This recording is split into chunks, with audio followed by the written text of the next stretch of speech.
believe. This is the right thing to do. But I'm a good American, I believe. I mean, I'm a prince among Americans. As far as in my eyes, people might scoff at that, but look, there's a lot of them out there. A lot of princes and princesses among men, among Americans out there. If you're doing God's work, man, you're a friend of God. You're a friend of humanity, and you're my friend. Okay, and we can live together as one, work together as one unit, understanding what we're doing here and what our motives are. Okay, what is the incentive to what we do? It's happiness. That's it. I just want to be free because I got to be free. And part of that freedom means financial freedom. I cannot worry about money. And that does not mean me going out and making tons of money. Okay, far from it.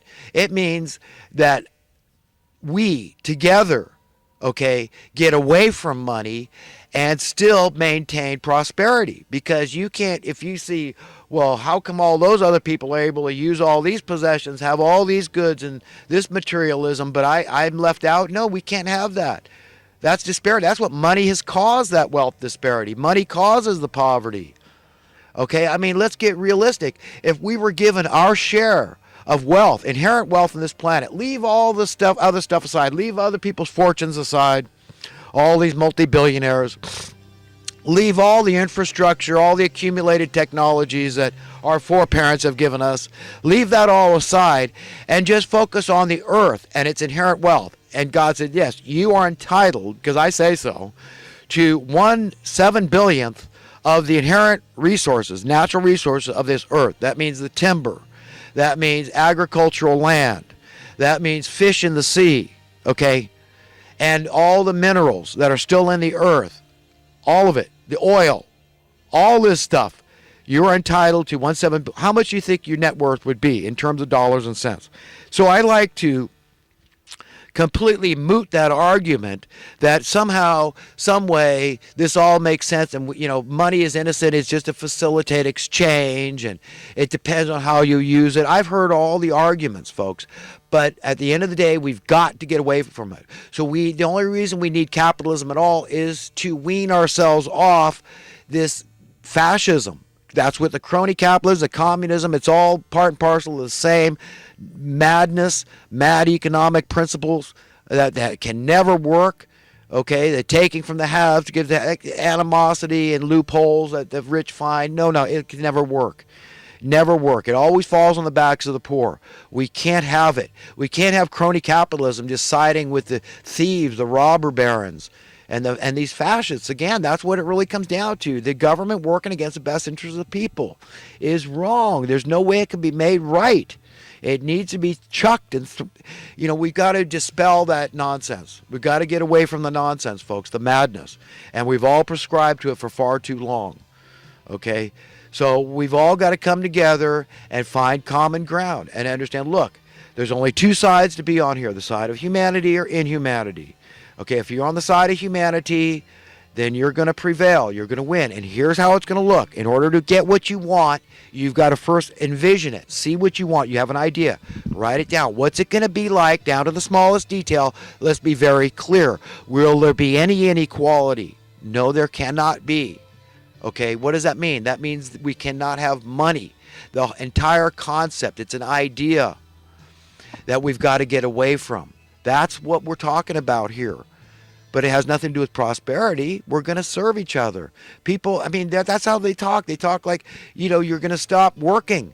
Do rich people stop going to work? No, you see all these super rich people. Look at Harvey Levin, this guy. He runs TMZ and he's working for People's Court.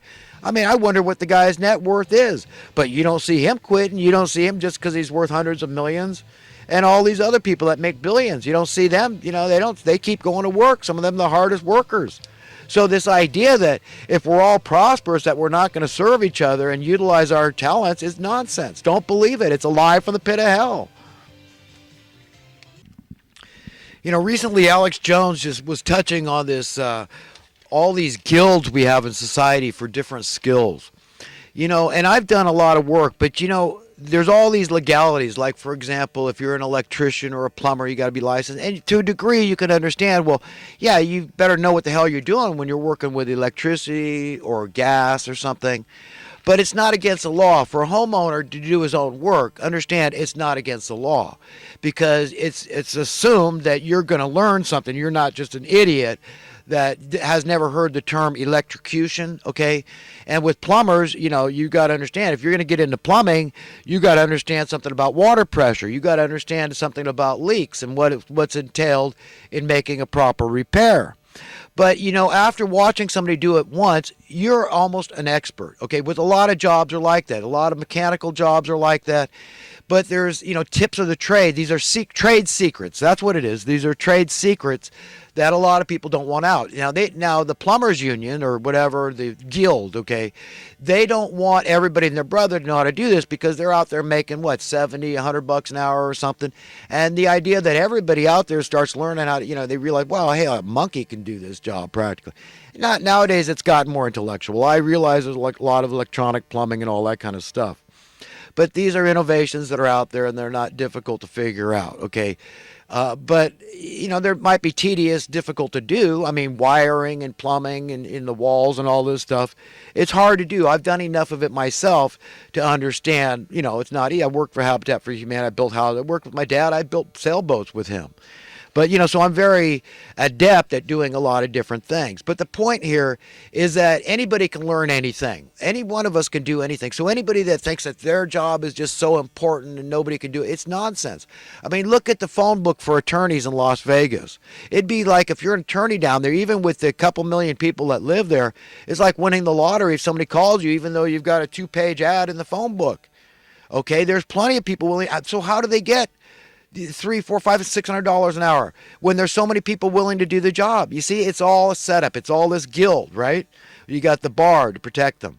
And it's like that right down the line. You see this sort of thing. It's not like that. The landscapers, I think they had a meager guild for a while, and they might still. But the cat's out of the bag. I mean, everybody with a junk pickup truck and an old lawnmower is out there doing the work. And, hey, I can't blame them. I understand. I mean, it's good to be self-employed. It's a lot harder.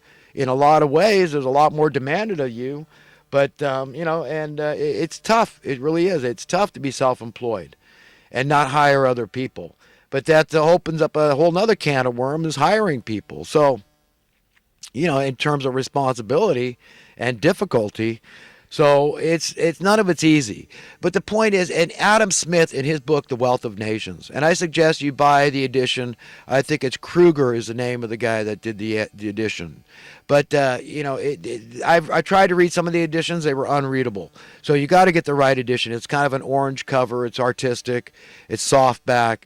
But it's a great read. But, he touches on this whole thing with what a scam this is. These interns, or, what's the other term? This guy is working as an apprentice, something like that. But, although they might be just as good or better than their teacher at doing this, they still get cheated out of pay for some specific amount of time. It might even be the duration of their work. But this is right down the line. We see this sort of thing happening.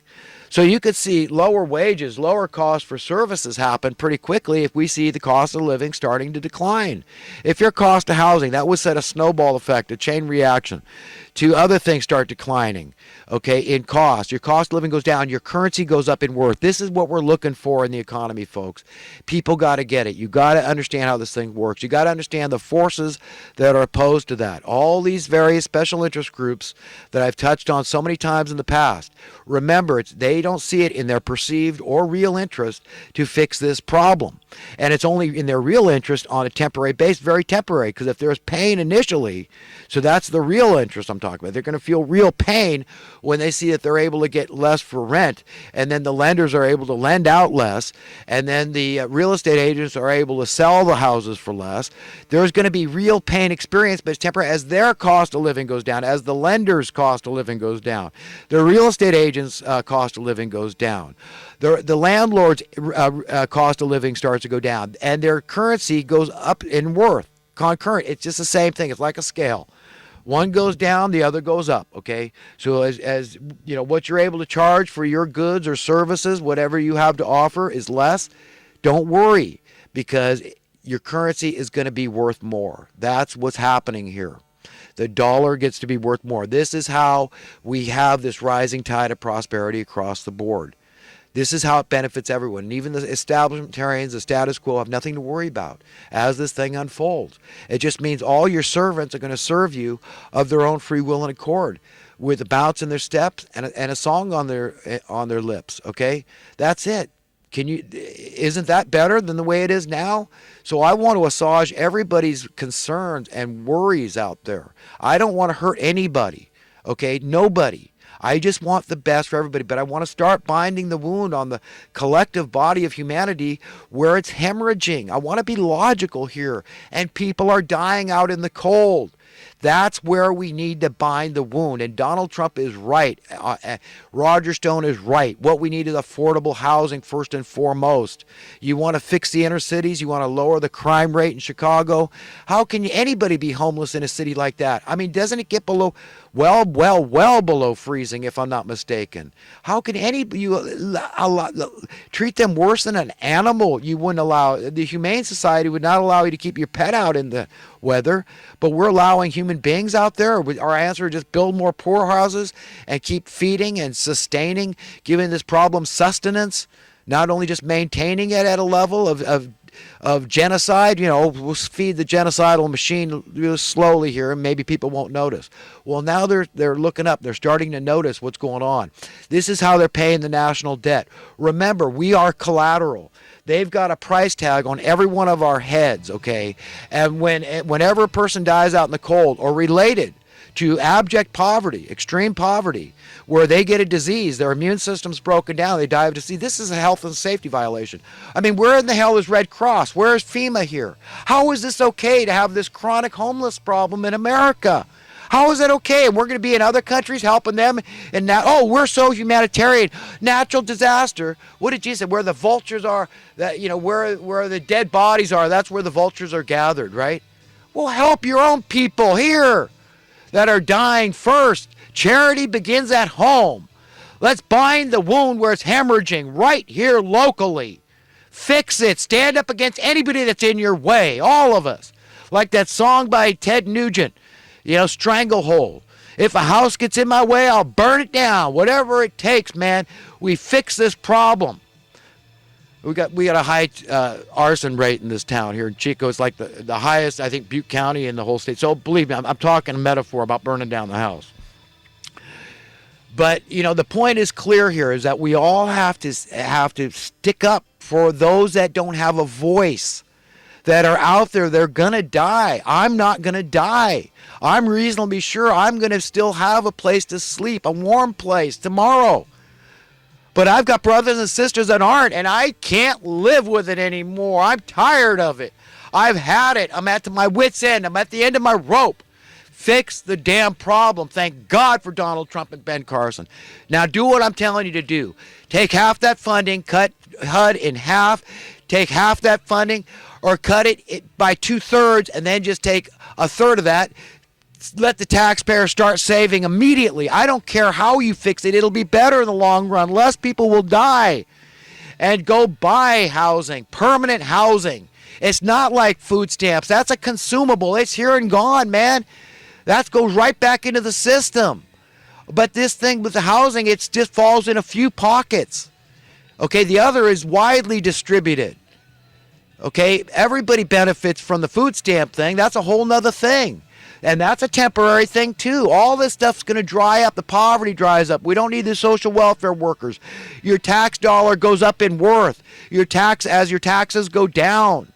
So take a third of that money that you've got left, a third of the taxpayers, so cut the welfare, and then take a third of that and then and start buying housing. Okay, be a lot cheaper.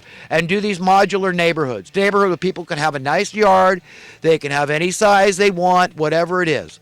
Okay, let the government hold the title. Nobody cares. Okay, but nobody's getting kicked out of their houses. They have a permanent place to stay.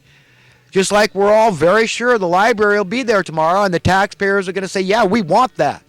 Okay, but if books are important, how much more are human lives, folks? Let's just be rational and logical here. Let's be honest. Let's value our conscience and our soul, our integrity, okay, and our relationship with God above all else. He's the granter of happiness. So it's by pleasing Him that we're going to find happiness, doing what is right in His sight. And that starts with thinking right thoughts and going to Him to get those right thoughts. Teach me how to think, God. Show me where I'm deceived. Help me out here, because I want the best for humanity. I want to be free and happy myself. And I know that we're in this thing together. We're inextricably connected, and more so every day in this internet age. So we've got to give a damn. We've got to live by the golden rule if we're going to survive here.